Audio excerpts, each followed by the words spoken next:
Nós vamos começar exatamente pelo slide que parece mais estranho, e nós já tínhamos visto isto em aula, o slide com a célebre vaquinha aqui em primeiro plano. Mas já agora eu começo por introduzir a questão das vacas que aparecem aqui. No fundo, quando se faz uma apresentação de slides no PowerPoint ou noutro software parecido, tem que se encontrar elementos que façam ligação entre os slides. E se houver um tema visual que apareça em todos ou quase todos, isso ajuda a dar uma harmonização, a conferir uma harmonização à apresentação toda. E aqui a ideia das vacas é a ideia de que nós temos conceitos na nossa mente, portanto, a nossa razão, a nossa capacidade de compreender a realidade é o que nos permite também ver que há estruturas que caracterizam as coisas, que pertencem à mesma classe de objetos, e, portanto, nós olhamos para esta imagem e sabemos que está ali uma vaca, porque sabemos que as vacas têm aquela estrutura. O pensamento também tem formas. Existem diversos tipos de raciocínio, diversos tipos de atos mentais, e então nós chamamos a estrutura de cada um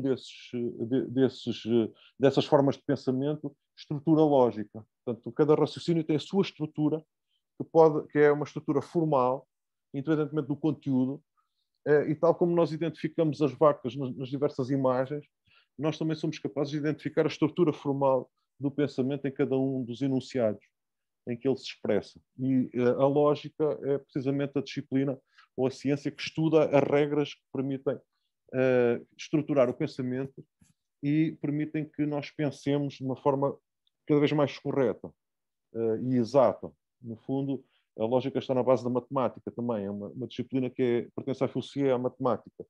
E é a base de toda a ciência, precisamente por tratar da questão da estrutura formal do pensamento. Então, vocês têm isto naquela ficha que receberam no Classroom e que está no blog, que nos diz isto mesmo. Nós vimos isto em aulas, isto ainda é a revisão daquilo, ainda não, é a revisão daquilo que nós vimos na última aula, para não perdermos aqui o fio à meada. E então a razão é caracterizada como sendo a capacidade intelectual para pensar, portanto nós temos a capacidade de pensar, e também de nos exprimirmos de forma correta e clara. Mas, por outro lado, ao fazer isso, nós também conseguimos pensar e dizer as coisas tal como são. Portanto, a razão é o que nos permite explicar a realidade. E então e o que é isto de pensar e dizer as coisas tal como são? A isto chama-se a verdade. Portanto, quando nós falamos verdade, nós estamos a dizer aquilo que existe efetivamente na realidade. A falsidade contradiz ou contraria o que é real. E tendo esta ideia, temos aqui uma importante definição de verdade que vem da Grécia Antiga, da filosofia grega, que é a verdade como adequação do pensamento à realidade. Portanto, o pensamento não funciona desligado, digamos, da realidade em que nós nos situamos. Portanto, o pensamento tem sempre um referente, refere-se sempre a algo.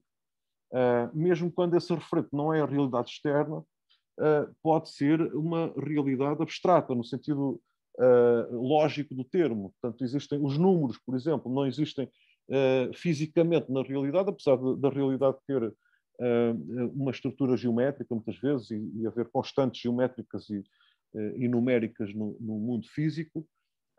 Os números em si não têm uma realidade física, mas podem ser usados como objeto do pensamento, e nesse sentido o pensamento acerca dos números pode ser verdadeiro ou falso, porque está ou não adequado à natureza desses objetos.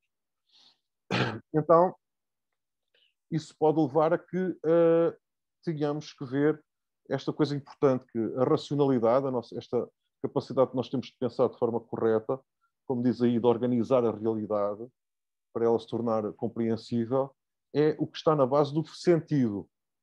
Portanto, nós achamos que as coisas fazem sentido quando elas estão interligadas, bem interligadas.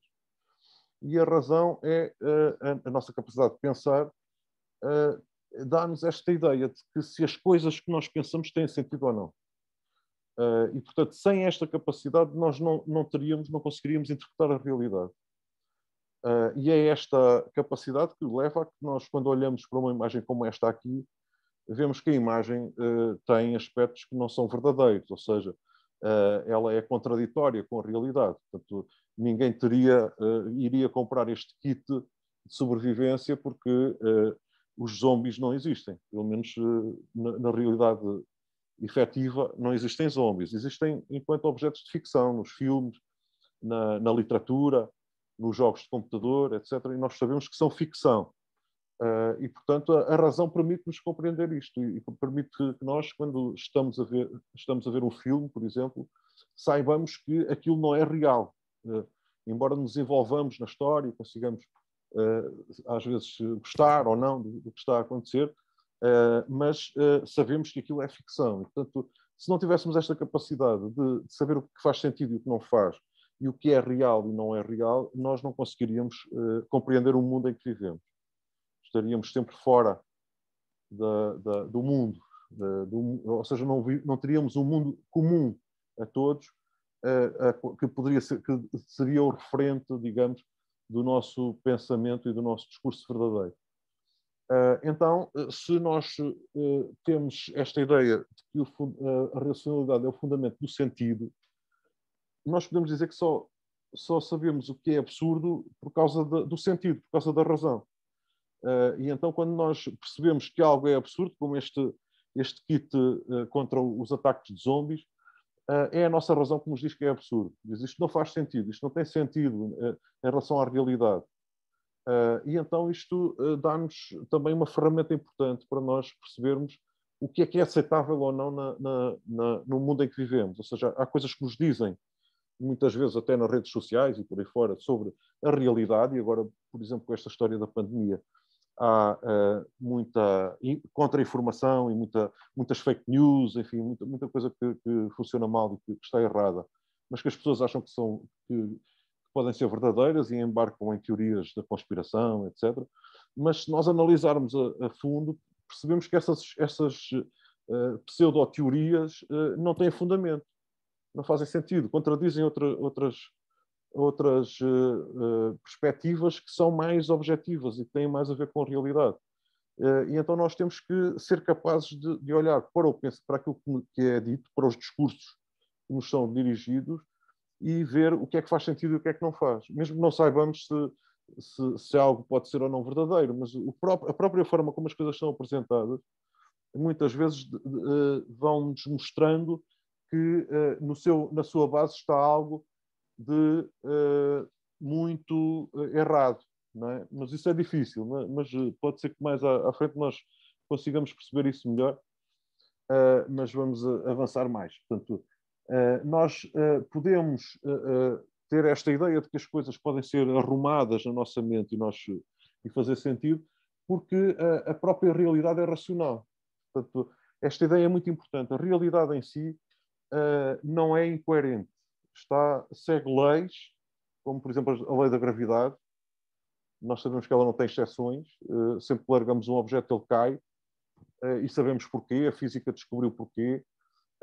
Sabemos que quando estão determinadas condições atmosféricas chove e por aí fora. E isto acontece sempre assim. Quando essas condições se reúnem, acontecem esses fenómenos. E, portanto, não há aqui nada que nos permita considerar que a realidade não tem sentido. A realidade faz sentido, é coerente. E então isto tem a ver com aquele princípio que nós vimos em aula, que é o princípio da razão suficiente, que é, aliás, quando se fala em princípios ligados ao pensamento e ao conhecimento, trata-se de regras que regem o pensamento, que regulam o funcionamento da mente, a forma como a mente pensa e interliga os seus conteúdos. E então há este princípio que é a base da ciência. Se este princípio não for real, não for verdadeiro, não se pode falar muito em verdade aqui, mas eu não quero entrar agora aqui em pormenores de lógicos profundos, porque não temos meios para lidar com esses conceitos, mas vou usar aqui a palavra verdade num sentido aproximado para vocês perceberem melhor. Então, se este princípio não for real, não existir, ou estiver errado, não pode haver ciência. E porquê? Porque o que diz este princípio é que nada existe sem razão. Tudo aquilo que existe e que se manifesta tem que ter uma razão. Ou seja, tudo o que acontece tem uma causa. Tudo pode ser explicado. O que é explicar um fenómeno? É mostrar qual é a sua causa. O que é que lhe dá origem? E então a ciência existe precisamente porque os cientistas partem do princípio que todos os problemas têm a solução. Todas as incógnitas podem ser resolvidas, todos os obstáculos ao conhecimento podem ser ultrapassados. E então pode-se encontrar resposta para todas as questões acerca das causas, acerca dos porquês. E então temos aqui esta questão muito interessante, porque existe o ser e não o nada. Vocês em aula fizeram um textinho, eu daqui a bocado vou fazer um formulário para outra turma enviar a resposta, e quem quiser pode, quem não fez na aula ou quiser, já pensou mais sobre isso, pode responder ao formulário que eu vou enviar, mas é voluntário, é um trabalho que fica ao vosso critério. Quem quiser fazer faz, quem não quiser não faz. Mas é só para verem até que ponto é que se pode explorar uma questão deste tipo, que é talvez a questão mais difícil da filosofia e até da própria ciência ocidental, que é saber porque é que existe o universo, porque é que existe tudo aquilo que existe no mundo em vez do nada. Portanto, será que há alguma causa para isto? Há alguma coisa que possa explicar a origem do universo ou não? Se não tiver uma causa, pode significar que não tem, se calhar, que é absurdo. Se não for possível explicar, continua a ser um mistério insolúvel e, portanto, isto significa que há muitas coisas, se calhar, que não têm explicação, o que põe em causa o princípio da razão suficiente e põe em causa a possibilidade da ciência responder às questões fundamentais sobre o funcionamento da realidade, sobre as causas dos fenómenos. É claro que existem problemas científicos que têm a ver com coisas muito, muito restritas. Por exemplo, agora quando veio esta epidemia, quando começou esta nova doença, começaram a aparecer pessoas doentes e foram à procura da causa, descobriram o vírus. Mas saber qual é a causa desta doença é mais fácil, é muito mais fácil do que descobrir porque é que existe o universo. O vírus faz parte do universo, a doença também. Mas há uma infinidade de outros fenómenos que fazem parte do universo, e todos esses fenómenos têm origem numa causa inicial. Na física fala-se da teoria do Big Bang.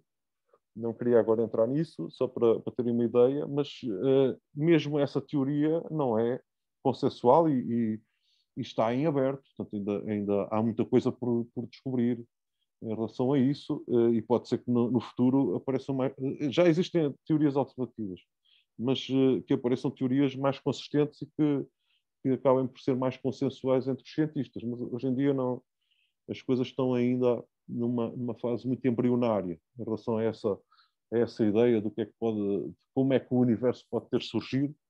Não queria agora aprofundar isso porque vai além deste tema, mas enfim, é uma ideia que fica no ar, e depois, no final, se quiserem falar sobre isso, enfim, vamos ver se exploramos melhor. Então, se não for possível responder a esta questão, porque existe o ser e não o nada, o princípio da razão suficiente não é sólido, portanto, não tem fundamento, não pode ser usado como princípio que explica o funcionamento do nosso conhecimento do mundo. E, portanto, isto colocar-nos-ia em maus lençóis. Mas também é verdade que nós temos ciências e a ciência, no seu todo, consegue resolver problemas. Por exemplo, o simples facto de estarmos aqui a falar através dos computadores, à distância, é a prova de que a ciência produz conhecimento e depois a tecnologia produz objetos que facilitam a nossa vida e fazem parte do nosso cotidiano. E até a própria medicina é um exemplo, não é? Muitos de nós não estaríamos aqui se não existisse a medicina. Portanto, isto significa que os avanços tecnológicos provam de facto que os seres humanos conseguem explicar o funcionamento da realidade e vão conseguindo explicar cada vez melhor. E então temos aqui uma questão que é importante. Pode haver algum fenómeno que não tenha uma causa. Há pessoas que dizem que se calhar pode, mas eu tenho aqui um desafio que é, por exemplo, que exemplos é que se podem apresentar? Eu não quero que vocês digam nada, porque eu considero que não é possível encontrar um exemplo de um fenómeno que não tenha uma causa. Mesmo que seja uma ilusão nossa, essa ilusão tem sempre uma causa. Ou é porque a nossa mente está descompensada, ou porque, por exemplo, estamos no deserto e vemos uma miragem. É possível explicar fisicamente a miragem, há elementos físicos que a provocam, e, portanto, não é possível encontrar um fenómeno que não tenha uma causa, senão não existe. E então, sendo assim, esta questão, porque existe o ser e não o nada, é uma questão que se calhar ficará sempre em aberto, mas não deixa de fazer sentido. E, portanto, se o princípio da razão suficiente tiver fundamento, nós podemos defender que existe, de facto, uma equivalência. Esperem lá que isto, não sei se está visível. Está aqui. Já estou a perceber. Isto está muito grande. Eu vou pôr um bocadinho mais pequeno para se perceber tudo. Podemos ver que há um acordo, uma espécie de acordo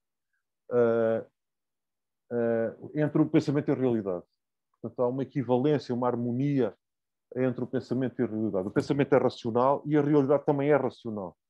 Não quer dizer que o nosso pensamento produza a realidade, mas o nosso pensamento é capaz de explicar, de compreender a realidade e saber como é que ela está estruturada. Portanto, não se encontraram até hoje elementos ilógicos ou elementos absurdos no funcionamento da realidade. Há sempre causas e efeitos. E é sempre possível explicar essas causas e esses efeitos e relacioná-los.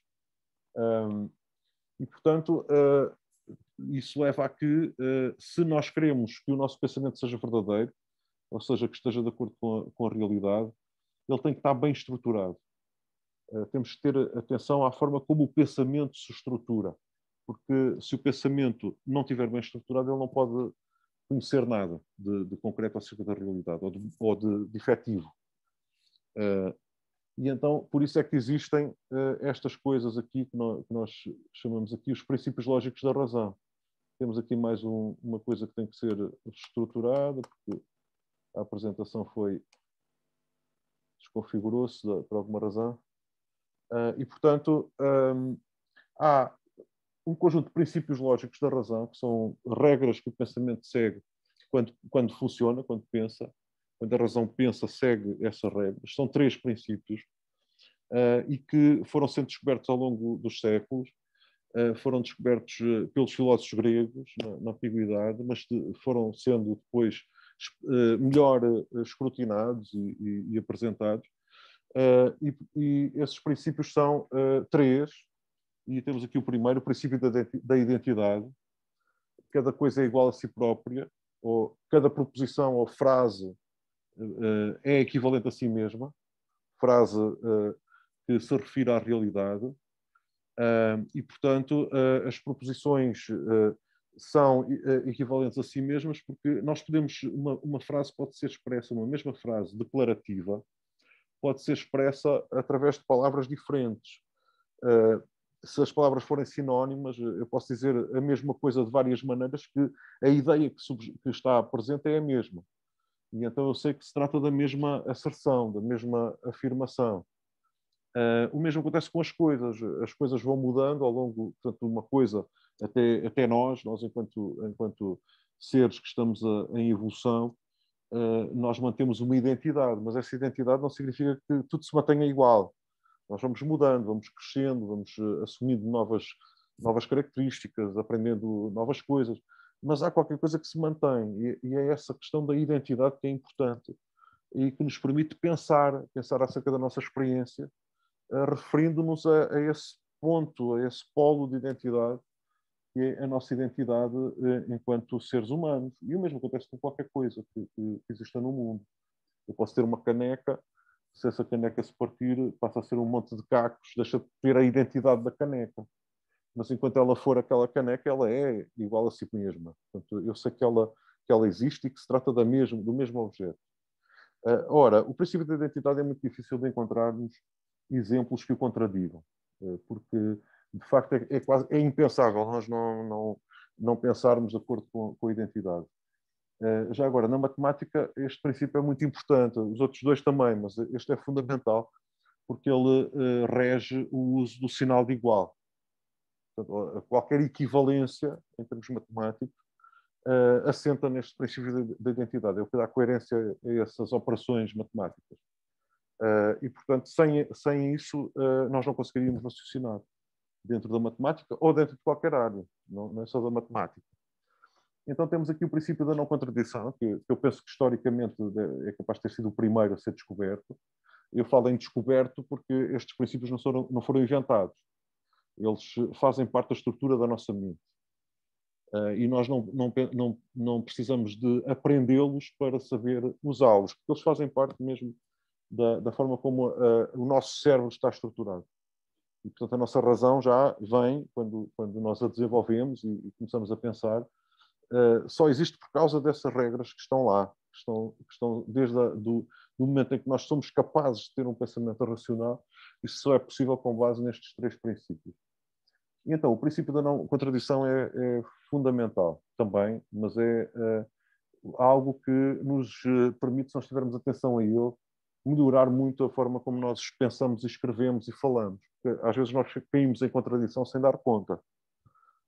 E então, se nós soubermos isto, portanto, uma coisa não pode ser e não ser ao mesmo tempo, segundo a mesma perspectiva, ou uma proposição não pode ser verdadeira e falsa ao mesmo tempo, segundo a mesma perspectiva, se nós tivermos esta regra presente, nós, quando escrevemos, podemos detectar às vezes que há contradições. E se houver contradições num texto que nós escrevemos, esse texto não faz sentido.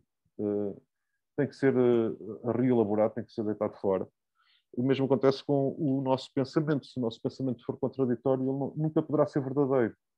Nunca poderá referir-se à realidade, porque ele está ferido, está ferido de morte, digamos assim. Não consegue dar conta de nada. E então identificar as contradições é importante. E por vezes, quando nós estamos a discutir com alguém, no bom sentido, estamos a falar com alguém e a trocar opiniões e argumentos, uma das coisas que nós detectamos são as contradições dos nossos adversários. Porque as contradições não são aceitáveis. E depois há o princípio do terceiro excluído, que é um princípio também muito importante, mas que às vezes é mais difícil de detectar quando nós não lhe obedecemos. E então, se o nosso pensamento não obedecer a este princípio, será inválido, tal como em relação aos outros princípios. Então, o que é que diz o princípio do terceiro excluído? Uma coisa ou é ou não é. Não há uma terceira hipótese. Entre o ser e o não ser, entre o existir e o não existir, não há uma hipótese intermédia. Ou uma proposição ou é verdadeira ou é falsa. Não há uma terceira hipótese. Portanto, as nossas afirmações acerca da realidade, ou acerca seja do que for, podem ser verdadeiras ou falsas. Não podem nem ser verdadeiras nem falsas. Ou ser verdadeiras e falsas ao mesmo tempo. Isso aí entraria em contradição com o princípio da não contradição. Mas o princípio do terceiro excluído vai noutro sentido. É nós admitirmos uma terceira hipótese. Neste caso, não há terceira hipótese. Ou sim ou não. Não podemos admitir um outro valor de verdade, digamos assim, para o pensamento. E então, temos aqui uma frase, uma afirmação de Leibniz, que é um grande filósofo do século XVII, início do século XVIII, que foi um filósofo racionalista muito importante, é um dos grandes filósofos da história e é também um grande matemático. Foi também um grande matemático e até pode ser considerado um dos inventores, digamos, entre aspas, da informática. Ele tentou construir um computador mecânico, usando mecanismos de relógio. Isto é muito interessante, mas não vamos agora estar a entrar por aí, isso dava pano para manga. Mas o que diz o Leibniz aqui é que os princípios lógicos da razão, que são parecidos com os músculos e os tendões no nosso corpo. Portanto, tal como o corpo tem um conjunto de estruturas que lhe permitem movimentar-se, a nossa mente também tem um conjunto de estruturas que permitem que nós consigamos pensar. E não precisamos de, por exemplo, o Cristiano Ronaldo, para marcar um golo, não precisa de saber como é que estão constituídos os músculos e os tendões do seu corpo, não tem que estudar a anatomia, mas nem saber quais são os músculos, etc. Mas ele sabe usá-los, porque fazem parte da sua natureza, da sua estrutura física. O mesmo acontece com os princípios lógicos. Nós não precisamos de saber que eles existem, porque nós usamos, eles fazem parte da nossa estrutura mental. Agora, saber que eles existem e como é que se formulam ajuda-nos a pensar melhor. O mesmo acontece no caso, por exemplo, do Cristiano Ronaldo. Eu não sei se ele percebe alguma coisa de alguma coisa, mas provavelmente percebe algumas coisas da anatomia, mas tem técnicos nas equipas técnicas dos clubes por onde passou, que são especialistas precisamente na parte muscular e das lesões, etc., e que, desde médicos a massagistas e por aí fora, que ajudam a otimizar o desempenho dos atletas. E os lógicos, de alguma forma, os peritos em lógica, são uma espécie de treinadores, digamos, dos pensadores e dos cientistas, porque formulam regras que depois podem ser usadas de uma forma extremamente aprofundada, extremamente profunda, para otimizar o pensamento, para tornar o pensamento cada vez mais coerente e mais eficaz. Eu não sei, daqui a bocado vou ver se têm dúvidas, mas queria avançar só mais um bocadinho. E temos aqui uns exercícios precisamente sobre esta questão dos princípios lógicos da razão. Então, a questão é saber se estes enunciados estão de acordo com os princípios lógicos da razão ou não. Eu não vou abrir o som para vocês responderem. Estejam com atenção para ver se conseguem saber antes de eu dar a resposta, porque depois provavelmente haverão exercícios que irão aparecer, se calhar, na próxima aula. Não posso prometer, mas para fazermos aqui em direto, mas para verem como é que isto funciona. Então, se eu disser esta turma é boa e má, o que é que está a acontecer? Este enunciado viola o princípio da não contradição. Diz que uma coisa não pode ser e não ser ao mesmo tempo segundo a mesma perspectiva. Portanto, temos aqui uma contradição. Não haveria contradição se eu mudasse a perspectiva.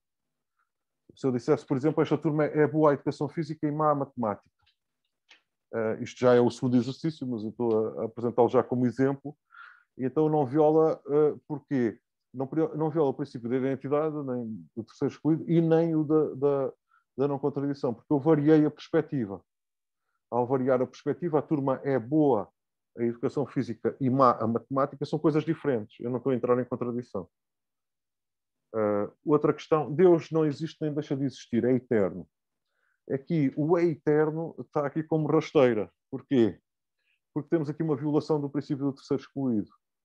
Eu estou a colocar aqui o é eterno como uma terceira hipótese para além da existência ou da não existência, o que viola este princípio. Há muitas vezes nós cometemos este erro, sem dar conta, com outras coisas.